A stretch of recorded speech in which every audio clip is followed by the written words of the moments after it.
तो क्या इम्प्रूवमेंट किया आपने लास्ट ईयर से इस बार मेंस में कि 31 से डायरेक्टली 39.5 स्कोर आपने किया? तो कोई नया स्टूडेंट है अभी जस्ट जागा हुआ है कि भाई जनवरी अभी हो गया 16 तारीख और मैंने अभी कुछ भी तैयार नहीं किया है, तो उसके लिए बताइए कि कैसे शुरू करें अपनी तैयारी, कहाँ से शुरू करें? नोट्स तो मैंने प्री के भी बनाए हैं, ऐसा नहीं है। जैसे अच्छा। एरिथमेटिक मैंने मैथ क्वांटम में एरिथमेटिक जैसे मैंने नहीं पढ़ा।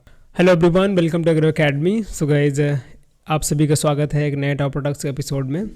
तो हमारे साथ हैं ललित धाकड़ जी, जिन्होंने इस बार IPPS एफओ के एग्ज़ाम में सिलेक्शन लिया है। तो अभी ये बैंकर बन चुके हैं और ये MP से हैं और आपको पूरी स्ट्रैटेजी अपनी बताने वाले हैं, ठीक है। और ये अच्छी बात है कि इन्होंने 39.5 के स्कोर पे भी सिलेक्शन लिया, यानी कि इनका इंटरव्यू का मार्क्स बहुत ज़्यादा क्रूशियल था इनके सिलेक्शन में, ठीक है। तो ललित जी, आपका बहुत बहुत स्वागत है और बहुत बहुत बधाई। और आप अभी एफओ बन चुके हैं, कैसा फील हो रहा है? अच्छा लग रहा है सर। सोचा नहीं था बनूंगा क्योंकि मार्क्स उतने कम थे मेंस में, पर फिर अच्छा। भी हो गया तो काफी अच्छा लग रहा है। और कट ऑफ से गूज़बम्स आ कितने रहे हैं। कितने ज़्यादा मिले? कट ऑफ से मतलब बॉर्डर के पास में होंगे आप। 0.7।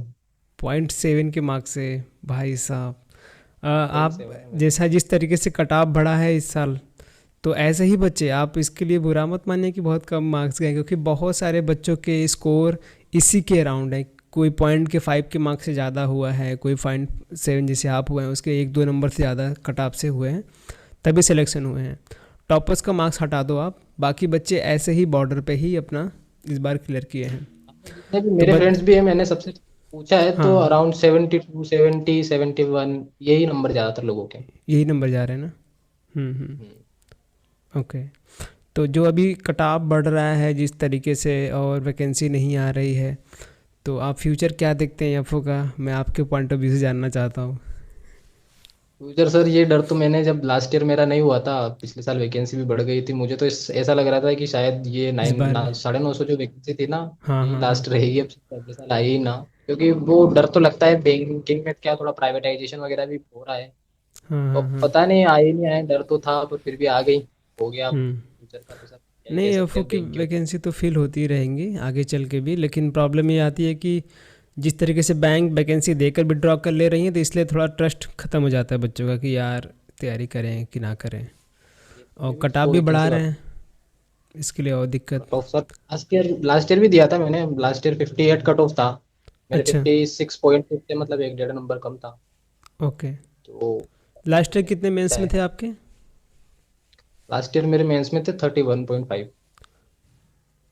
ओके। अब यहाँ तो कटाव भी नहीं क्लियर होता इस साल आपका उतने में। लास्ट ईयर और पेपर थोड़ा लेवल का हाँ, बनाया था उन्होंने। तो क्या इम्प्रूवमेंट किया आपने लास्ट ईयर से इस बार मेंस में कि 31 से डायरेक्टली 39.5 स्कोर आपने किया? थोड़ा सा बताइए। तो मेजरली लास्ट ईयर मैंने मतलब जो मॉक टेस्ट वगैरह में दे रहा था, मैंने पिछले साल मॉक उतने नहीं दिए थे, और एक रिवीजन मैंने मतलब करे तो थे, पर शायद मैंने 3 या 4 रिवीजन करे थे, पर उतना मुझे इनफ लग रहा था पिछले बार। पर फिर भी शायद ऐसा लगता है कि रिवीजन तो जितना अपन पढ़ते हैं उससे ज्यादा रिवीजन मैटर करता है, तो एक तो रिवीजन मैंने इस बार ज्यादा करा, और मॉक का एनालिसिस और मॉक ज्यादा दिए। पिछले साल ज़्यादा मैंने दिया। मुश्किल से 10 दिए होंगे मेंस के, बस इस बार मैंने कम से कम 50 मॉक दिए हैं। ओके। सर आपके मॉक भी थे, काफी अच्छे बने थे, आपने तो थैंक यू सो मच। तो हाँ, इस बार और हम टेस्ट ऐड कर रहे हैं। लास्ट ईयर शायद 30 मॉक थे, 10 PYQ थे, इस बार और ऐड कर रहे हैं बच्चों के लिए, ताकि क्वेश्चन की हाँ कमी सर। ना रहे।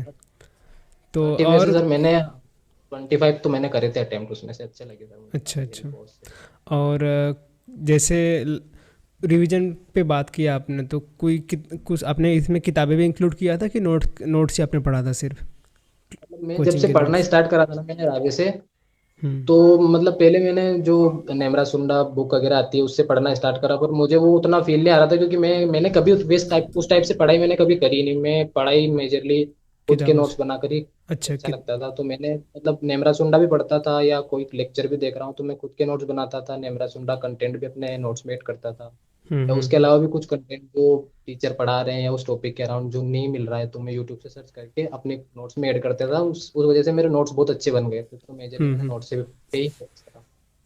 तो इतना इतना टाइम आपको मिल गया था कि आपको नोट्स बनाने का टाइम मिल रहा है, टेस्ट भी देने का टाइम मिल गया? तो हाँ आपने सर, सिर्फ मैंने सारे 2019 नोट्स रावे बनाए से थे स्टार्ट सारे करा था। सब्जेक्ट के? सारे सब्जेक्ट के नोट्स है सर। हॉर्टिकल्चर मैंने एंटोमोलॉजी से स्टार्ट करा था और सबसे हम्म। लास्ट में हॉर्टिकल्चर पढ़ा, तो सारे नोट्स है सर मेरे। तो थोड़ा सा बताइए, क्योंकि काफ़ी बच्चे इस समय इतने लेज़ी हो चुके हैं कि नोट्स पे काम नहीं करते, सोचे कि किसी का मटेरियल ले लेता हूँ, किसी का बुक खरीद लेता हूँ, मेरा काम हो जाएगा। तो मैं हमेशा हाँ रिकमेंड सर, करता ऐसा हूँ कि फंडामेंटल कोशिश बुक्स करते हैं रखें, काफी। हाँ, और उसके बाद जैसे नोट्स आपने ध्यान नोट्स देते पर पे काम किया, वो बनाए। हैं। तो कोई फ्रेशर है तो कैसे, थोड़ा सा समझाइए मुझे, कैसे आप नोट्स बनाते थे डिटेल में, कि मान लो एग्रोनॉमी आपने उठा लिया, कोई क्रॉप कवर कर रहे हैं, तो क्रॉप की सारी चीज़ें आप लिखते थे कि कुछ ही जो आपको लगी? मतलब मैं बताऊं ना, मैंने सबसे पहले स्टार्ट करा था एंटोमोलॉजी को। तो जैसे मैं एंटोमोलॉजी का कोई भी टॉपिक पढ़ रहा हूँ, जैसे वो पेस्ट के बारे में बता रहे हैं, ये की पेस्ट होता है, ये पेस्ट होता है, तो हम्म। अब मैं मतलब ऐसे ऐसा भी रहता है कभी कभी कि कोई अपन मल्टीपल सोर्स यूज करते हैं तो डाउट भी आते हैं कि इस सोर्स में कुछ और दे रखा है, वो सोर्स में कुछ और दे रखा है। तो ये मतलब वो डाउट बनना मुझे अच्छा लगता था, क्योंकि अगर डाउट बन रहा है ना, तो फिर हम्म। उस चीज पे अपन और रिसर्च करेंगे तो और चीजें अपन को जानने को मिलेगी उसके लिए। तो मैं इस टाइप से डाउट, और मैं चाहता था कि मुझे डाउट आए, मुझे कंफ्यूजन अच्छा। हो। वो डाउट से और अच्छे नोट्स बनते थे मेरे, क्योंकि फिर उसमें गलती का कोई चांस रह नहीं जाता था कि मैंने उस छोटी चीज पे अच्छे से रिसर्च कर लिया, यूट्यूब से देख लिया, गूगल से देख लिया, हम्म। लेक्चर देख लिए, एक लेक्चर में कोई और कुछ बता रहा है, कोई और कुछ बता रहा है। तो हम्म। वो ना, वो चीज मुझे बहुत हेल्प करी अपने नोट्स में। और बनाने की तो क्या है, मैं जैसे कोई लेक्चर देख रहा हूँ, तो वो लेक्चर में पढ़ा रहे हैं सर, तो वो सर का पूरा कंटेंट मैंने अपने, वो तो सीधा सीधा मैं नोट करता ही था। उसके अलावा एक साइड ओके। में नेमरा सुंडा खुली रहती थी, एक साइड में अरुण कात्यायन खुली रहती थी। फिर वो उनका टॉपिक पूरा लेक्चर खत्म हुआ, फिर मैं नेमरा सुंडा पे ही वही टॉपिक था। मेजरली चीजें तो पढ़ा ही देते हैं टीचर, पर फिर भी कुछ कुछ चीज पॉइंट, जैसे शॉर्ट में कोई एक आध लाइन भी होगी, तो वो चीज मैं साइड में कहीं लिख लेता था, अरुण कात्यायन देखता था। उसमें भी कोई ऐसा, अगर ऐसी चीज हो जो शॉर्ट मतलब अलग हो चीज, या थोड़ी ऐसी ऐसी भी, मतलब ऐसे अननोन ऐसे भी नहीं लिखता था कि बिल्कुल फालतू ही चीज हो, जो मुझे हम्म। लगे कि हाँ ये हो सकता है कहीं काम आ जाए, तो उस चीज को मैं अपने नोट्स में इंक्लूड कर देता था। तो नोट्स काफी अच्छे ओके। बन गए थे, यही मेरी तो आपका दोनों बार प्रीलिम्स क्लियर हुआ था, कि प्रीलिम्स से भी आपका रहा, एक दो बार नहीं अटेम्प्ट नहीं, मतलब क्लियर नहीं हुआ? प्रीलिम्स का उतना इशू नहीं था मुझे, क्योंकि मैंने प्रीलिम्स की तैयारी जो करी थी ना, मैंने यूट्यूब से करी थी। और मतलब फर्स्ट ईयर मैंने जरूर, थर्ड ईयर में मैंने जब प्री दिया था, तब 36 का कट ऑफ था। उस टाइम भी मेरे 33 थे, तो उस बार वो रुका था मेरा, क्योंकि उस बार तो इतनी सीरियस तैयारी नहीं थी। हाँ पर हाँ। जब मैंने थर्ड ईयर रावेत में बोर्ड कैसे दिए, का, लाइक रॉन्ग सी जीपे डाल के? हाँ, थर्ड ईयर में उतनी तैयारी नहीं थी मेरी, पर हाँ मैं ऐसे फॉर्म भर दिया था, अच्छा अच्छा। और फिर आ गया देने। थोड़ा बहुत पढ़ा था, बस मैंने सिलेबस को डिकोड कर लिया था कि हाँ एग्जाम में पूछेगा क्या। तो उतने में भी मेरा हम्म। 32 तो आ गए थे, 4 नंबर कम थे। मुझे लग रहा है इस बार ही हो जाएगा, पर हुआ नहीं था वो। पर उस साल तो मेरी तैयारी ओके। नहीं थी मेंस की बिल्कुल, प्री का ही हम्म। बस पढ़ा था मैंने थोड़ा बहुत। तो बाकी सब्जेक्ट लाइक कैसे तैयार किया आपने ये प्रीलिम्स का? प्रीलिम्स का सर मैंने मेजरली तो यूट्यूब पे फोकस करा। मुझे मेजर दिक्कत तो इंग्लिश का, तो सर मेरा कुछ ऐसा प्रॉब्लम नहीं था। इंग्लिश तो मैं स्टार्टिंग से पढ़ता ही आ रहा हूँ, तो इंग्लिश का इशू कभी आया ही नहीं। इंग्लिश में नंबर भी मेरे अच्छे आते थे हर बार। उसके अलावा हम्म। रीजनिंग में कुछ इशू था नहीं, क्योंकि रीजनिंग में बस प्रैक्टिस रहती थी। मैंने एक बार सारे मतलब नोट्स तो मैंने प्री के भी बनाए हैं, ऐसा नहीं है। जैसे अच्छा। अरिथमेटिक मैंने, मैथ क्वांट में अरिथमेटिक जैसे मैंने नहीं पढ़ा। बाकी रीजनिंग का मुझे पता था कि स्कोरिंग सब्जेक्ट है, तो रीजनिंग के जितने भी टॉपिक थे उसके तो मैंने नोट्स बनाए हैं। बिल्कुल शॉर्ट नोट्स हम्म। बनाए थे कि हाँ कोई भी टॉपिक हो, जैसे सिलोक्स हो तो अपन को किस टाइप से सोल्व करना है, एक बार वो बना लिया बस। उसके बाद तो प्रैक्टिस बचती है। हम्म। उसके बाद अब मैथ का मैं बताऊं सर, तो मैथ में मैंने एरिथमेटिक पे बिल्कुल फोकस नहीं करा। मैंने बस जो डीआई है डीआई और और ये तीन ऑनलाइनर। वन लाइन, हम्म। सिंप्लीफिकेशन, क्वाड्रेटिक इक्वेशन, और एक नंबर वो अपना तो बस कितने आता है क्वांट कोई। में कितने बने थे आपके? क्वांट में इस बार मेरे बने थे 19, तो क्वांट में थे मेरे। और रीजनिंग में 24 अराउंड थे। और इंग्लिश में अच्छे थे मेरे, 18.5 थे। ओके। तो बिना यार अर्थमेटिक पूरा छोड़ दिया, कोई टॉपिक नहीं किया, परसेंटेज रेशियो कुछ भी नहीं किए थे? ऐसा छोड़ा बिल्कुल नहीं, मैंने पढ़ा है। जैसे मैंने एक तो जो आसान टॉपिक थे ना, बस उन्हीं को टच करा है मैंने। एक तो एवरेज पढ़ा था, अच्छा। परसेंटेज पढ़ा था, क्योंकि वो डीआई में काम आते डीआई हैं इस में वजह काम से पढ़ा आता था है। वो भी। हाँ, तो एवरेज, परसेंटेज, रेशो वाला पोर्शन पढ़ा था। और अरिथमेटिक का एक टॉपिक और पढ़ा था, टाइम एंड वर्क पढ़ा था मैंने, क्योंकि वो थोड़ा मुझे आसान लग रहा था कि उसके तो उसका क्वेश्चन हम्म। आया आ भी गया था और बन भी गया था एक। बाकी अरिथमेटिक में मैंने ज्यादा कुछ ऐसा देखा नहीं, एसआई वगैरह वो सिंपली सिंपल इंटरेस्ट। हम्म। वो ऐसे टॉपिक तो देखे थे मैंने, पर मैंने कभी एफओ के लिए तो मैंने ऐसा तैयारी नहीं करी थी। मैंने फिर सोचा कि एफओ में शायद हो नहीं हो, तो उस हम्म। वजह से मैं फिर पढ़ने लग गया था बाद में।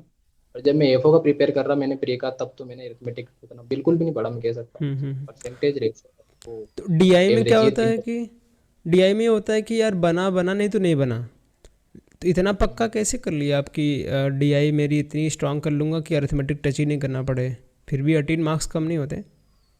प्रैक्टिस सर यूट्यूब से मैं बहुत प्रैक्टिस करता था डीआई की। मतलब जब प्री इस साल का बताऊं, अगर मैं जब अनाउंस हुआ था प्री का, 3-4 महीने 5 महीने कुछ थे, तब से मैंने डीआई का स्टार्ट कर दिया था। मैं मतलब यही करता था, वो जो जैसे बहुत सारे टीचर रहते हैं तो वो डाल देते हैं, वो एक पीडीएफ डालते हैं ना कुछ, उसमें डीआई हम्म। भी रहती है बहुत सारी, इसके अलावा सही सही। अरिथमेटिक के क्वेश्चन रहते हैं, सिंप्लीफिकेशन के भी रहते हैं। तो मैं उसमें से बस सिंप्लीफिकेशन क्वाड्रेटिक के सोल्व करता था, सिंप्लीफिकेशन के, और एक वो नंबर सीरीज वाले वो क्वेश्चन सोल्व करता था, और तीन हम्म। चार डीआई रहती थी, वो डीआई सोल्व कर लेता था। कोई अच्छी डीआई अगर मुझे दिख गई जो मुझसे नहीं बन रही हम्म। है, फिर मैं उसका जाके उस टाइप की डीआई कैसे सोल्व करनी है वो सीख लेता था।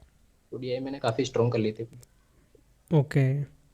और रीजनिंग में पजल वगैरह आपके बन जाते थे पूरे? हाँ हाँ, रीजनिंग में सब मैं बस प्रैक्टिस ही करता था। रीजनिंग का तो मुझे कभी उतना दिक्कत लगी नहीं, क्योंकि रीजनिंग में वैसे उतना है भी नहीं पढ़ने का।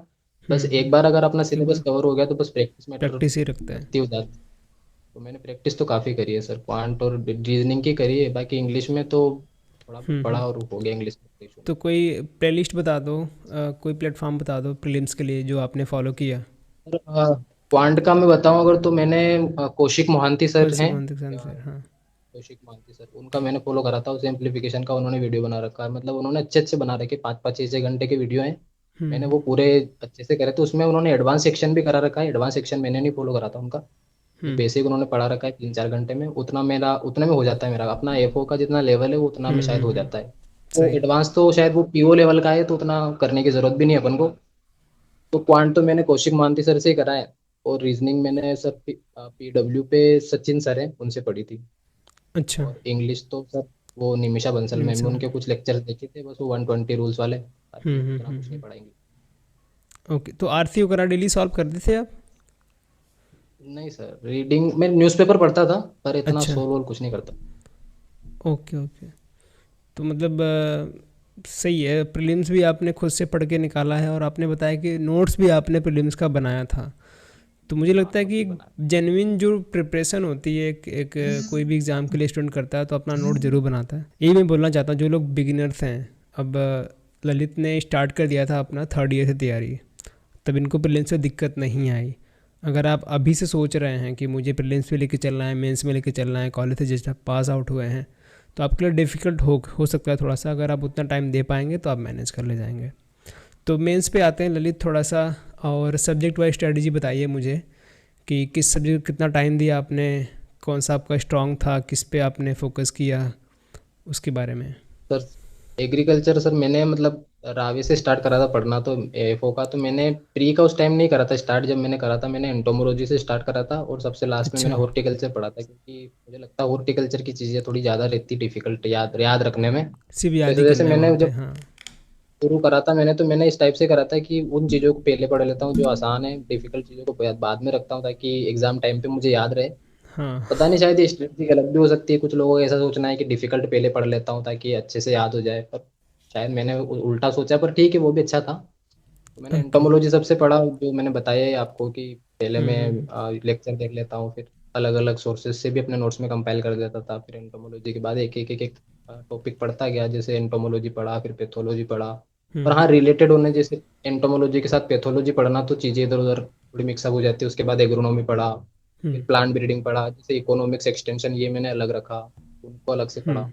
ऐसे मैं मतलब क्या बोल सकते हैं, अपन ग्रुप बना लेता था मैं सब्जेक्ट के, कि ये वाला ग्रुप किसी एक एक टाइप का ग्रुप है, ये वाला ग्रुप एक टाइप का है, ये वाला ग्रुप एक टाइप का है। तो मेरी कॉपियां भी वैसे ही बनी हुई है कि इसमें जैसे भी जो एंटोमोलॉजी और पैथोलॉजी और इनकी कॉपी एक है, एक प्लांट ब्रीडिंग जेनेटिक्स भी आ जाएगा, उसमें सीड टेक आ जाएगा, उसकी कॉपी अलग है, एक हॉर्टिकल्चर एग्रोनॉमी की अलग है, और एक अपने इकोनॉमिक्स एक्सटेंशन इनकी कॉपी अलग है। तो वो मैं ग्रुप बना करके रखता था और पढ़ता भी उसी टाइप से था।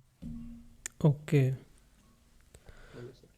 तो अभी जैसे कि आपका स्कोर 31 से 39 के पास पहुंचा, और आपने इस बार नोट से भी अपना बोला कि काम किया और रिवीजन पे काम किया। तो कोई नया स्टूडेंट है अभी जस्ट जागा हुआ है कि भाई जनवरी अभी हो गया 16 तारीख, और मैंने अभी कुछ भी तैयार नहीं किया है, तो उसके लिए बताइए कि कैसे शुरू करें अपनी तैयारी, कहाँ से शुरू करें। अभी से अगर प्री का भी तैयारी नहीं है और मेंस का भी तैयारी नहीं है, तो मेरे को ऐसा लगता है कि दोनों साथ में ही करना चाहिए। अगर मेजरली सर, तो जो लोगों को परेशानी आती है वो इंग्लिश में आती है, क्योंकि इंग्लिश जो हिंदी मीडियम वाले देते हैं, मेरे भी दोस्त है बहुत सारे जो उनको हिंदी मीडियम से, तो इंग्लिश में बहुत इशू आता है। तो वो भी मेरे से पूछते हैं, मैं उनको ये सजेस्ट करता हूँ कि वो रीडिंग कॉम्प्रिहेंशन की वीडियो देखो, न्यूज़पेपर पढ़ो, ग्रामर तो हम्म। हो जाती है। टीचर वगैरह से बोलो, उसमें तो फिर रूल्स वगैरह रहते हैं वो पढ़ने रहते हैं। तो वो इंग्लिश का तो स्ट्रेटजी थोड़ा मैं उतना बता नहीं पाऊंगा क्योंकि मैंने उतनी तैयारी करी नहीं। बाकी अगर मेंस अगर कोई पढ़ना चाह रहा है अच्छे से, अगर अभी से शुरू कर रहा है, हम्म। तो जैसा मैं कह रहा हूँ, अगर मेरी स्ट्रेटजी आप फॉलो करें अगर कोई भी, तो मैं मतलब बताऊं मेंस का, मैं जो अगर कोई फ्रेशर है जो तैयारी करना चाह रहा है, अगर उसको मैं बताऊं ना, तो मैं नोट्स पे ज़्यादा फोकस करता था। तो मैं आपको भी यही सजेस्ट करूंगा कि आप खुद के नोट्स बनाइए। और नोट्स मेरी स्ट्रेटजी ऐसी थी कि जैसे अगर कोई भी मैं लेक्चर देख रहा हूँ तो लेक्चर देख लिया, उसके अलावा जो बुक्स रहती है जैसे नेमरा सुंडा है, अरुण कात्यायन है, या कोई भी कोर्स की अगर आपने बुक्स ले रखी है, तो आप उनका कंटेंट सबका मतलब थोड़ा देखिए, समझिए कौन सी चीज़ सही है, कौन सी चीज़ गलत है, कौन सी चीज़ काम की है भी या बस ऐसे ही पढ़ना है। तो इस हम्म। चीज़ों को छोड़िए थोड़ा समझ के, और अपने नोट्स को स्ट्रॉन्ग बनाइए। क्योंकि मेरे मेरी मुझे भी आप मतलब जो अपना सबसे स्ट्रॉन्ग पॉइंट लगा ना, वो मेरे नोट्स लगा मुझे, क्योंकि नोट्स बहुत हेल्प करते हैं। और नोट्स को रिवाइज करना, अगर खुद के नोट्स है तो उनको रिवाइज करना बहुत ज़्यादा आसान पड़ता है, तो चीज़ें याद ज़्यादा हम्म। रहती है नोट्स। तो नोट्स से ही करता था सर। पीवाईक्यूज़ पे ध्यान दिए थे आप? पीवाईक्यूज़ कितने सालों के लगाए थे आप? ये लगभग 2015 या 16 तक के जो जितने भी पेपर्स थे, वो मैंने सारे हम्म। कलेक्ट करे थे, जितने भी शॉर्ट में मुझे मिले। उनको पढ़ा हम्म। कि क्वेश्चन कौन से किसी टॉपिक से अगर बन रहा है तो कितने, अगर कोई डिफिकल्ट से डिफिकल्ट उस टॉपिक से कितने डिफिकल्ट क्वेश्चन बन सकता है, और आसान से हम्म। आसान में कैसा बन सकता है। सर जो मतलब उससे बहुत ज्यादा डिकोड हो जाती है पूरी एग्जाम की, हाँ अगर इस टॉपिक से सही क्वेश्चन सही। बनेगा तो ये तो डिफिकल्ट से किस लेवल तक का बन सकता है, या आसान से आसान बनेगा तो वो हम्म। किस लेवल तक का बन सकता है। तो वो फिर काफी हेल्प करता है sir, pre PY Q follow करना। तो मैंने करे थे सर, काफी करे थे। हम्म। और कोई टिप्स जो बहुत ज़्यादा आपको इम्पोर्टेंट लगे कि ये ध्यान में रखना ही चाहिए अगर आप मेंस की तैयारी कर रहे हैं, तो उसके बारे में आप बता दो। दो चीजें मैं मतलब ऐसे बताऊंगा। एक तो मॉक टेस्ट पे ध्यान देना बहुत ज्यादा जरूरी है, कि मॉक हम्म। अच्छे से दीजिए, बिल्कुल ऐसे टाइम पास में मत दीजिए मॉक को। मैंने पिछले साल जो मेरा 2 नंबर कम, 1.5 नंबर कम रहा था, वो शायद मुझे लगा मेरी गलती कहाँ रही, तो वो हम्म। मॉक को सही से नहीं देना और उसका एनालिसिस नहीं करना है। बाकी रिवीजन मैंने अच्छे से करा था, तो एक रिवीजन और दूसरा हम्म। मॉक, ये अगर दो चीजें आप अच्छे से करते हैं तो बहुत ज्यादा हेल्प करती है। क्योंकि मॉक को देना, उसके बाद कौन सा क्वेश्चन गलत हुआ तो अपन ने पढ़ा है या नहीं पढ़ा, नहीं हम्म। पढ़ा है गलत हुआ है तो वो अलग एक चीज हो जाती है कि अपन नई चीज सीख रहे हैं। पर हम्म। अगर पढ़ा है और गलत हो रहा है तो किस वजह से हुआ, कि अपन उसकी डेफिनेशन नहीं समझ पाए, क्वेश्चन क्या कहना चाह रहा है अपना गलत, उस वजह से। जैसे कभी हम्म। कभी ऐसा होता है कि दो ऑप्शन में अपन फंसते हैं, और उसमें इस वजह से फंसते हैं कि अपन शायद क्वेश्चन को सही से समझ नहीं पाते हैं। और हम्म। एफओ आईपीएस एफओ भी यही कुछ करता है। पिछले साल का भी सर मैं बताऊं, जब मेरे नंबर कम थे, तो उसने कुछ एक क्वेश्चन ऐसे बनाए थे कंफ्यूज करने वाले। जैसे एक वो कौन सा वो डेजर्ट वाला कोई क्वेश्चन आया था एक। इस तो बार। उसमें मतलब उसने डेफिनेशन कुछ ऐसे दे रखी थी कि कुछ ऐसी एक जगह है जहाँ पर खुला रहता है पर घासें रहती है और पेड़ पौधे रहते हैं। तो मैं हम्म। मतलब मैं मुझे ना वो चीजें इस वजह से मतलब प्रॉब्लम आई मेरी, क्योंकि मैंने पिछली बार मॉक नहीं दिए थे। और क्योंकि मॉक की डेफिनेशन जो रहती है ना, जहाँ पे जो मॉक मिलते हैं उनको अलग अलग डेफिनेशंस बना करके क्वेश्चन देना, या पहले डेफिनेशन दे देना फिर उसमें से कुछ पूछना, उस हम्म। टाइप से काफी एफो करता है। और अगर वो क्वेश्चन आसान दे रहा है तो फिर ऑप्शन से खेलता है, और अगर वो ऑप्शन आसान दे रहा है तो फिर वो क्वेश्चन को इतना डिफिकल्ट करके अपने सामने रखता है। तो सही। मुझे ऐसा लगता है कि अगर आप रिवीजन काफी अच्छे से कर रहे हैं और मॉक अच्छे से दे रहे हैं, उसका एनालिसिस अच्छे हम्म। से कर रहे हैं, तो ये काफी हेल्प करेगा। तो मुझे बिल्कुल याद है। बिल्कुल बिल्कुल। और थर्ड चीज़ मैं ऐड करना चाहता हूँ, लाइक रिसोर्सेस आप कंसाइज रखें, ये नहीं कि सब जगह पहुँच जा रहे हैं सब कुछ के लिए। अगर आप कॉलेज में हैं तो आप भले आपके पास टाइम है, आप तीन चार रिसोर्सेज देख के अपने नोट्स बनाइए। अगर आपके पास टाइम नहीं है तो एक रिसोर्स पढ़िए, उसको मल्टीपल रिवीजन करिए। यही है सक्सेस का हाँ मंत्र। ये फिर अच्छा हाँ। रहेगा, टाइम नहीं है तो। क्योंकि सर हाँ। मेरे पास तो काफी टाइम था, मैंने सोचा भी नहीं था कि इस साल मुझे हम्म। करना है। आराम से मुझे 1.5 साल था, तो मैंने उतना सारा कंपाइल करा। मेरे नोट्स से एक रिसोर्स मेरा खुद का नोट्स बन गया था। तो अच्छा अगर अभी अच्छा। आपके पास नोट्स नहीं है, आप कोई से कोर्स को फॉलो कर रहे हैं, कोई सी बुक फॉलो करिए, तो फिर आप उसी को फॉलो करिए, फिर उसी को। ज्यादा चीजों पे मत भागिए। सही सही सही। बिल्कुल। ओके ललित, आई थिंक हमने काफ़ी चीज़ों के बारे में बात कर ली है। इसके अलावा आपके माइंड में कुछ है और शेयर करने के लिए, इंटरव्यू के टिप्स? और आपके स्कोर अच्छे आए इंटरव्यू में, कोई ऐसा क्या कर दिया आपने? इंटरव्यू में सर सबसे जो मुझे अच्छा लगा है वो तो सर, मतलब स्माइल रखना है वहां पे फेस पे, अच्छे से बात करना अगर आती है आपको तो अच्छा हो जाएगा। क्योंकि मतलब जो मैंने ऑनलाइन भी मॉक दिए थे, हाँ हाँ। और ऑफलाइन भी एक आध दो मॉक मैंने इंदौर में कोचिंग ज्वाइन करके दिए थे।